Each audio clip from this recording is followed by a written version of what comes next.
Y la de hoy es una de esas. Hay historias que, bueno, que te dejan pensando. Y la de hoy es una de esas. Vamos a adentrarnos en la vida de Jorge Camilo Vergara Guzmán, una vida dedicada por completo al servicio.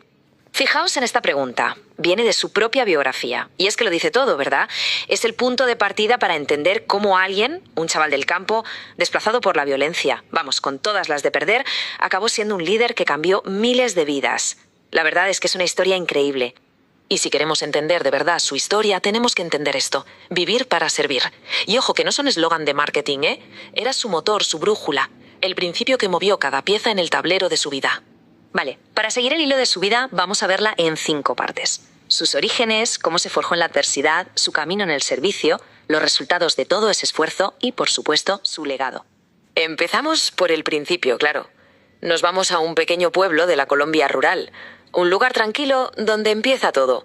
Pero esa tranquilidad, como veremos, no duró mucho. Nació en un entorno bastante humilde. Pero fíjate, su padre, Antonio, era toda una figura. Sin tener estudios, era el juez y el registrador del pueblo. Un hombre respetado por todos por su disciplina y su cabeza bien amueblada. Vamos, que lo de servir a los demás y liderar le venía de familia, lo vio en casa desde pequeño.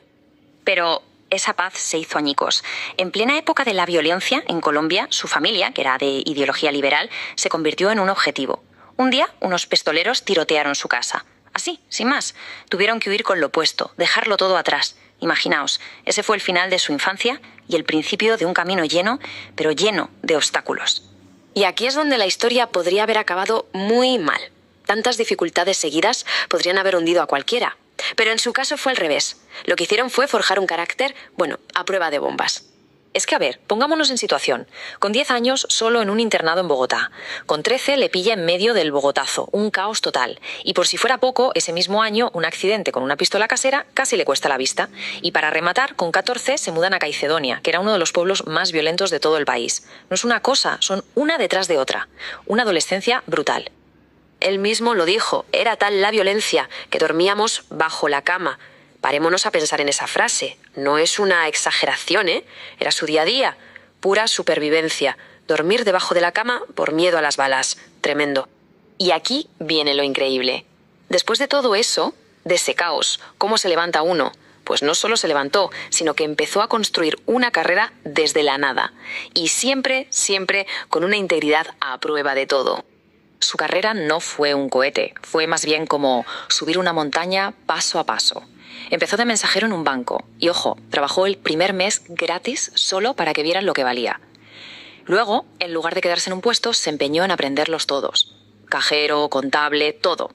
Y cuando llegó a auditor, ¿qué hizo? Denunció cosas que no estaban bien. Y eso le costó un traslado, un castigo. Pero él siguió fiel a sus principios. Jamás los negoció. Y ahora es cuando todo encaja. Toda esa experiencia, toda esa disciplina, toda esa integridad, todo eso va a explotar en algo mucho más grande, un impacto social brutal. El punto de inflexión llega en 1982. Lo nombran director de Confenalco Quindío, que es una caja de compensación familiar. Y ahí es donde encontró el sitio perfecto para poner en práctica su filosofía, su vivir para servir, pero a lo grande. Su objetivo, mejorar la vida de miles y miles de familias. Cuando llegó, la entidad tenía un patrimonio de 800 millones de pesos. Oye, que para la época no estaba nada mal. Pero esto era solo el comienzo, el punto de partida. Y cuando se jubiló, años más tarde, el patrimonio era de 25.000 millones. El salto es brutal. Pero lo más importante no es el número. Es que ese dinero no se fue a ningún bolsillo particular. Se reinvirtió hasta el último céntimo en la gente, en la comunidad. ¿Y en qué se tradujo todo ese dinero? Pues en cosas muy concretas. Su visión era de 360 grados. Levantó parques para que las familias tuvieran donde disfrutar. Creó un colegio y un instituto técnico de primer nivel. Fundó escuelas de música, de deporte. Creó bibliotecas. Y algo fundamental, montó un sistema de microcréditos para ayudar a la gente con menos recursos a salir adelante. Pero su gran prueba de fuego, por así decirlo, llegó con la tragedia. En 1999, un terremoto terrible destrozó la región. En mitad del caos absoluto, su organización, con él al mando, dio un paso al frente. ¿Qué hicieron? Lideraron la construcción de 4.000 casas para las familias que se habían quedado sin nada. Eso es servicio en estado puro. Así que, al final, ¿qué nos queda de todo esto? ¿Cuál es la esencia de su legado? pues son una serie de principios muy claros que guiaron toda su vida. Estas frases son suyas y son como un manual de buen liderazgo. Para él, ser líder no era mandar, era que la gente te creyera porque hacías las cosas bien. Que el éxito sin ética es un fracaso. Que solo no se llega a ningún sitio, que hay que trabajar en equipo. Y que en sus empresas todos, absolutamente todos, eran iguales.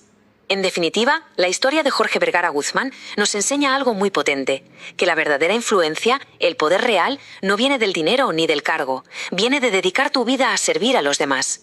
Su legado no se cuenta en millones, se cuentan las miles y miles de vidas que ayudó a mejorar.